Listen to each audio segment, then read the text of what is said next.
ny lohahevitry ny ten'Andriamanitra izay tondrany ny tompo antsika izany androany dia mikasika ny amin'ny hoe mitady olona hivavaka ho an'ny hafa Andriamanitra. Ndao raha vakitsika evitrano ny ten'Andriamanitra voalohany. Ezekiela 3:20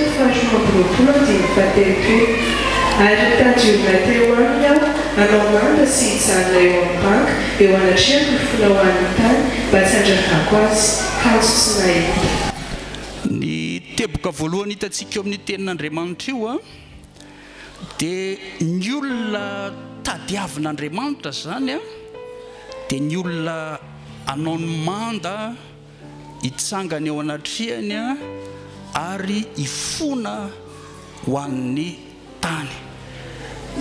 Andriamanitra zany mitady an'izay olona izay, ary zay zany ny olona tadiavin'Andriamanitra hoe ny olona hivavaka hitsangana eo amin'ny manda ameny ny banga hifona ho an'ny tany. Dia ny teboka faharoa hitantsika indray amin'ny tenin'Andriamanitra io dia ny hoe mba tsy handravako azy. Zay tenin'Andriamanitra zay dia mampafantatra atsika ny momba n'Andriamanitra, maneho atsika fa Andriamanitra dia Andriamanitra fitiavana sy Andriamanitra dia Andriamanitra marina.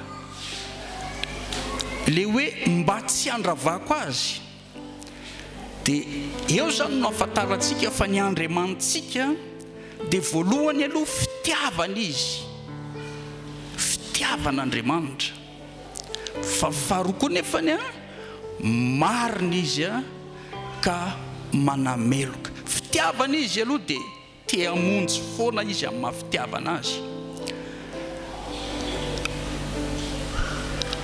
Tamin'ny andron'ny safotrano dia Noa no fitiavan'Andriamanitra. Te hamonjy ny olona tamin'ny alalan'ny Noa Andriamanitra, mpitory ny fahamarinana. Fa ny olona moa tsy nanaiky dia marin'Andriamanitra rehefa nanota ny olona dia naringan'Andriamanitra, niravan'Andriamanitra ny tany. Tamin'ny Sodoma sy Gomora fitiavan'Andriamanitra, Lota dia fitiavan'Andriamanitra, nisy anjely tao amin'ny Lota fitiavan'Andriamanitra, nitory Lota nananatra, zay le fitiavan'Andriamanitra zay. Fa ny olona moa tao Sodoma tsy nanaiky, tamin'ny andron'ny Noa tsy nanaiky, dia marin'Andriamanitra, mpitsara marina izy, rehefa manota dia melohany. Zay mamarina an'Andriamanitra. Ny fahotana zany eo anatrehan'Andriamanitra dia marin'Andriamanitra dia tsarain'Andriamanitra, noravana ny tanànan'ny Sodoma. Ny tao an'Ninive ny somary nafinaritra, ary zay ny tian'Andriamanitra tao. Rehefa ho ravana ny tanànan'ny Ninive dia Jona ilay fitiavan'Andriamanitra nilaza manao hoe afaka 70 andro dia ravana ny tanànan'ny Ninive. Fa nibebaka ny mponina tao Ninive, ny fadikanina izy dia fitiavan'Andriamanitra tsy nandrava azy. Zay toetra lehibe an'Andriamanitra zay dia tsara ho fantatsika foana hoe fitiavan'Andriamanitra, te hamonjy izy, te hamonjy ny olona izy.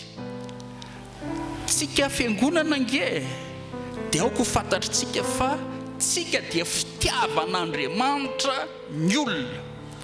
Ianao zao dia fitiavan'Andriamanitra ny ao tokantranonao, fitiavan'Andriamanitra ny manodidina atsika, fitiavan'Andriamanitra ny mpiara-monina. Ny fiangonana dia fitiavan'Andriamanitra ny olona. Anjarantsika zany no milaza amin'ny olona ny Jesosy, mitory amin'ny olona ny Jesosy, mampafantatra ny olona ny Jesosy, fitiavan'Andriamanitra. Ary dia aoko fantatritsika koa fa mpitsara marina izy. Ka rehefa tsy mety ny ataon'ny olona dia fahafatesana ny tambon'ny ota. Tsy afaka miala amin'izay mihitsy Andriamanitra. Andriamanitra zany tsy afaka manao hoe mpanota ny olona dia lao ihany izy ampidirina any an-danitra. Tsy afaka manao an'izay Andriamanitra fa marina izy. Fa rehefa mpanota dia miandry azy ny fahafatesana mandrakizay mba tsy handravako azy. Andriamanitra zany tsy hoe tonga dia avy hatrany dia mandrava, fa ilay fitiavana, amin'ny mahafitiavana azy dia izao mitady olona izy hifona ho an'ny tany mba tsy handravany azy. Ny teboka fahatelo hitantsika eo dia hoe kanjo tsy nahita. Io no tena somary hijanonantsika kely ilay hoe kanjo tsy nahita. Eo amin'ny fanjakan'Andriamanitra zany dia misy olana. Ny olana dia ahoana? Ny olona tadiavin'Andriamanitra. Andriamanitra dia mitady olona hifona ho an'ny tany. Andriamanitra dia mitady olona ameno ny banga. Andriamanitra dia mitady olona hitsangana eo anatrehany satria fitiavana izy, te hamonjy ny olona izy. Fa ny olana eo amin'ny fanjakan'Andriamanitra dia tsy mahita an'ilay olona tadiaviny Andriamanitra. Dia izao tsy hoe tsy mivavaka akory ny fiangonana, mivavaka ny fiangonana. Vao eo zao tsika zao dia mivavaka, ary tsy tsika ihany fa fiangonana rehetra mivavaka. Fa ilay olona tadiavin'Andriamanitra hoe hivavaka ho an'ny hafa, iny tsy mahita Andriamanitra. Satria tokoa tsika rehefa hoe hivavaka dia matetika tsika rehefa hivavaka dia momba ny tenantsika foana zay matetika. Zay foana tsika rehefa hivavaka. Raha hifady ihany tsika na hivavaka hiaritorytsika dia momba ny tenantsika foana zay no hoe tsika mambavaka. Tsy ratsy akory zay, tokony ataontsika zay, tsy maninona zay. Fa indraindray lasa ohatran'ny tia tena loatra indray tsika ka tsy mihevitra ny hafa mihitsy. Lasa vavaka fitiava-tena indray ny atsika. Fa izao ny olona tadiavin'Andriamanitra, Andriamanitra dia mitady olona hivavaka ho an'ny hafa. Ny Tompo Jesosy dia nivavaka ho an'ny hafa. Ndengy vakintsika ny tenin'Andriamanitra. Romaina 5:7-8. Iza no anameloka Kristy Jesosy rehefa maty, eny sady nitsangana tamin'ny maty ka mitoetra eo amin'ny tanàna ankavan'Andriamanitra ary mifona ho antsika. Jesosy dia mitoetra eo an-tanakavanan'Andriamanitra, ary ny zavatra ataon'i Jesosy eo zay isaorantsika azy, tena isaorantsika azy, dia mifona ho antsika Jesosy. Tsisy afaka manameloka na maipangatsika satria Jesosy mifona ho antsika. Nafona izy tetỳ ambonin'ny tany ary Jesosy mivavaka tao amin'ny sany Getsemane hoe raha eo isory amiko ty kapoaka ty, aoka tsy nisitrapoka nefa natao fa ny anao. Fa rehefa jerentsika koa nefa ny eo amin'ny Jaona 7:20 dia nahitantsika an' Jesosy nivavaka ho antsika, nivavaka ho an'ny hafa izy, nivavaka izy mba ho tehirizon'Andriamanitra tsika, mivavaka izy mba ho arovan'Andriamanitra amin'ny ratsy tsika, mivavaka izy mba hifankaty sy hifandray tsara tsika, nivavaka ho antsika Jesosy. Paoly dia saiky ny ankamaroan'ny mivavaka ataony dia ho an'ny hafa. Donc jerevantsika ohatra anankiray vakintsika ny tenin'Andriamanitra. Filipiana 1:7-5. Misaotra an'Andriamanitra fa tsy arovako anareo mandrakariva aho amin'ny fivavahako rehetra ho anareo rehetra ka mangataka amin'ny fifaliana. Matsiaro anareo mandrakariva, tsaromy Paoly foana zany ny mpino, dia amin'ny fivavahako rehetra, amin'ny fangatahako rehetra ka mangataka ho anareo amin'ny fifaliana. Ary tsy io ihany fa ohatra io, fa matetika mihitsy Paoly tena hoe mivavaka ho an'ny fiangonana tsirairay, mivavaka ho an'ny hafa. Rehefa tena jerena zany ny fiainam-bavaka Paoly tsy hoe tsy mivavaka ho an'ny tenany izy hoa, fa manokana fotoana betsaka, mandany fotoana betsaka izy ivavahana ho an'ny hafa. Na Jesosy dia mitona antsika, mampahery antsika mba hivavaka ho an'ny hafa.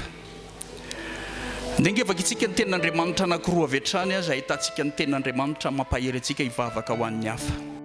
Toko faraka ambin'ny folo andiny fahadimy ka hatramin'ny fahavalo.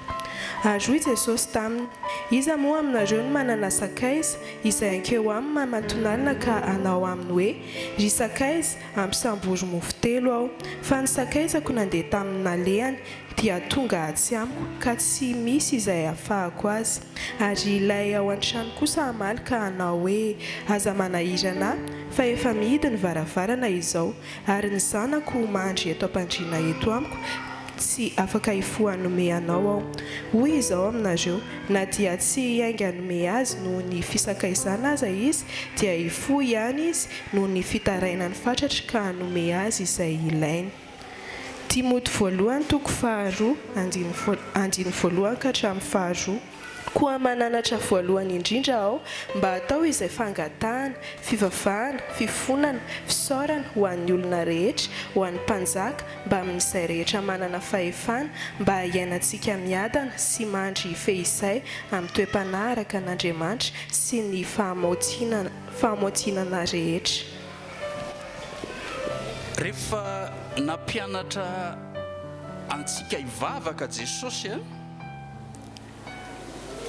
hoe ohatr'izao modelina vavaka tokony ataonareo, dia indraindray izy ohatrany tsy tena rahantsika ihany, satria ao ange dia izao hoe rainay izay ny an-danitra, tsy hoe raiko izay ny an-danitra fa rainay. Misy olona zany ampiarahanao aminao ao, mamela ny elokay, tsy anao rery zay fa misy olona ao mamela ny elokay, manafahanay amin'ny ratsy, aza mitondra anay amin'ny fakapanahy, omeo anay. Saiky nampianarin'ny tompo antsika zany dia hoe anay, zany hoe misy olo-kafa iarahanao amin'ny olo-kafa, ikambananao amin'ny olo-kafa zany ivavaka io, fa tsy hoe enao rery. Tianao tafiditra koa zany ny olo-kafa hoe mamela ny elokay, omeo anay ny hanina, zay hanina saza ao anay. Tiany Jesosy rehefa hivavaka tsika dia sady tsy hivavaka ho antsika fotsiny fa hivavaka ho an'ny hafa. Dia zay no nahatonga azy ny teny an'ilay fanoharana teo hoe, le fanoharana teo zany dia misy olona anankitelo. Ny olona voalohany aloha dia ilay sakaiza tonga alina, dia ny olona faharoa ilay namany, dia ny olona fahatelo dia ilay namany ilay tongavan'ny vahiny. Io ilay olona faharoa zany ny tena tiany Jesosy hoe ho ataontsika, satria ilay olona faharoa io dia anankiroa zany ny namany, ny ray ilay tonga alina dia ny ray ilay namany manana mofo ny anankiray. Dia izy tsy nangataka ho an'ny tenany, fa ny zavatra nangatahany dia ho an'io namany io, hoe dio tonga alina ny namako, mba omeo mpisambory mofo 3 tsy hitsako izay ahafahako azy, manana olana izy, mba omeo. Dia zao ny voabaran'i Jesosy io, na dia tsy foa noho ny fisakaizana ary izy noho ny fitarainany fatratra. Io raha lehilahy io zany dia nitaraina fatratra mihitsy, tsy ho anazy nitarainany fatratra. Matetika atsika rehefa mitaraina fatratra dia ho atsika izay ny olako Jesosy eo, mitaraina fatratra ho an'ny olako, mangataka fatratra ho an'ny olako, ny olako Jesosy eo, ny fahasairanako Jesosy eo, zao a Jesosy. Tsika matetika rehefa mitaraina fatratra dia ho an'ny tenatsika, fa Jesosy eto mampianatra atsika hoe io lehilahy io mitaraina fatratra ho an'ny namany, ho an'ny sakaizany, izay tonga alina nona reraka izy nefa tsy manana vahaolana ho azy, tsy manana izy, fatany fa misy namany zay afaka mamahaolana azy, afaka manome vahaolana azy dia lasa izy nakany. Zany ny tadiavin'Andriamanitra, olona zay hitaraina fatratra ho an'ny hafa, ho an'ny ankonany, ho an'ny fianakaviany, ho an'ny manodidina azy, hitaraina fatratra angataka ho an'ny ankonany. Fa ndraindray ny olana mitady an'izany Andriamanitra, fa ny hitan'Andriamanitra dia zao mivavaka ho an'ny tenany, ho an'ny tenany, ho an'ny tenany.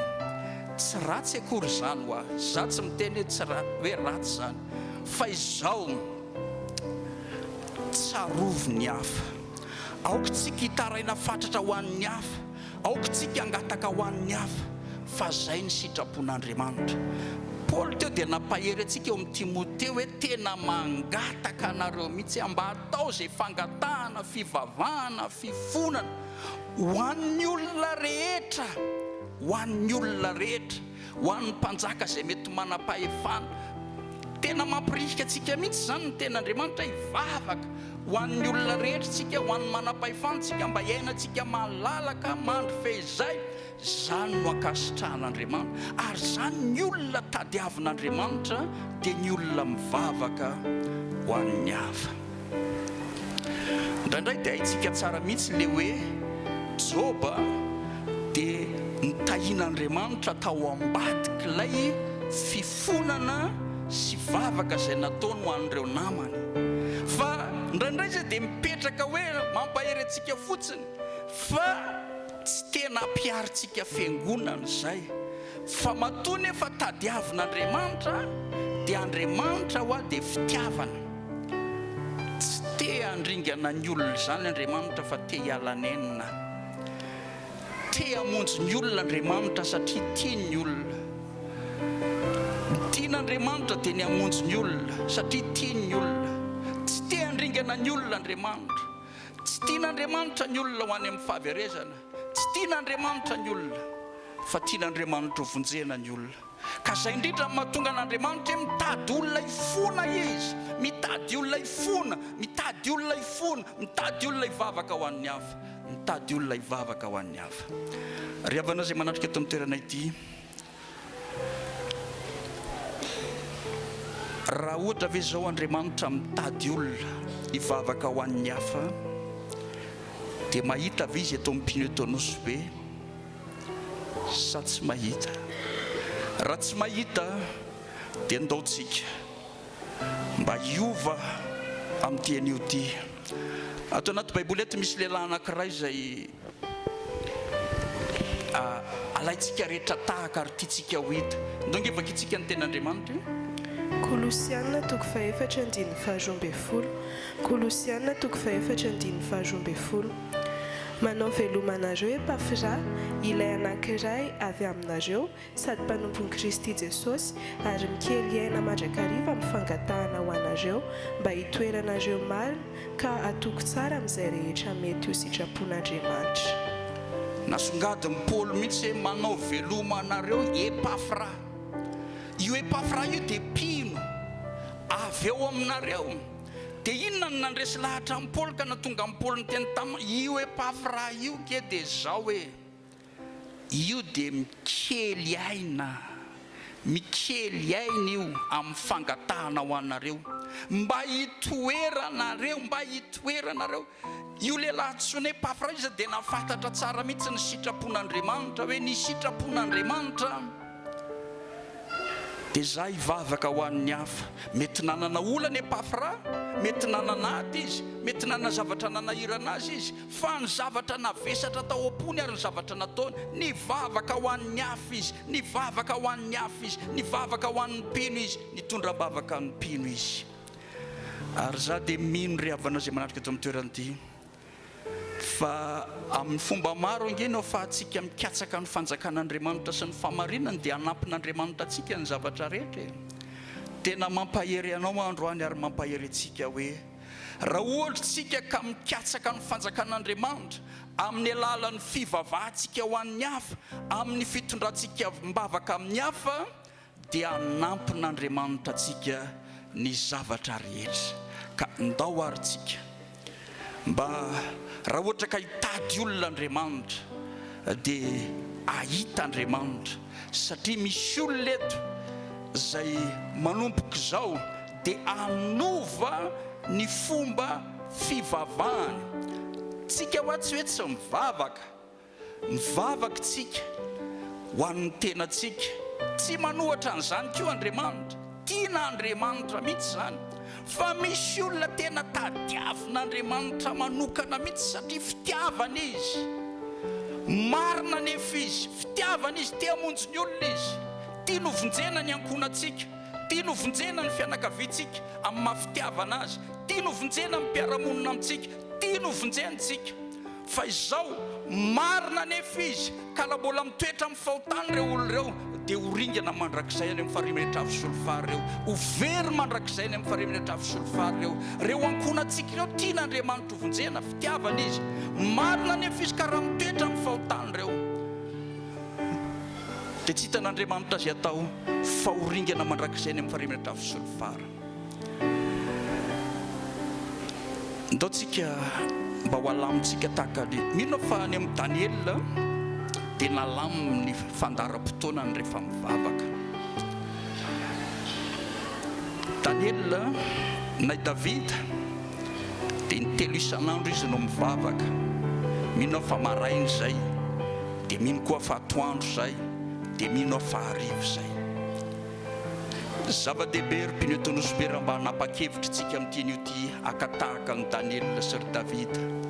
Ka zao no ataontsika rehefa mivavaka tsika. Ny maraina dia atokantsika ho fisaorana fiderana an'Andriamanitra sy fitondrana mambavaka ny tenantsika. Eny fa tsy maninona hatramin'ny ankonantsika zay rehetra ataontsika tontolo andro iny, hoe tsika mbavaka amin'ny maraina zay, hisaotra an'Andriamanitra tsika amin'ny maraina,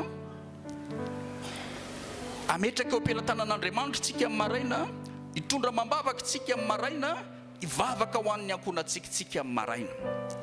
Fa ny atoandro kosa dia ndao tsika fiangonana eto Nosy-be mba hanapa-kevitra hoe atokantsika hivavahana ho an'ny hafa. Ny atoandro zany raha vao mivavaka zany tsika ny atoandro, na mivavaka sy mifady hanina tsika ny atoandro, na mivavaka ny an-trano tsika ny atoandro, na mivavaka manahoana tsika ny atoandro, dia andao tsika isaky ny atoandro hanapa-kevitra mihitsy.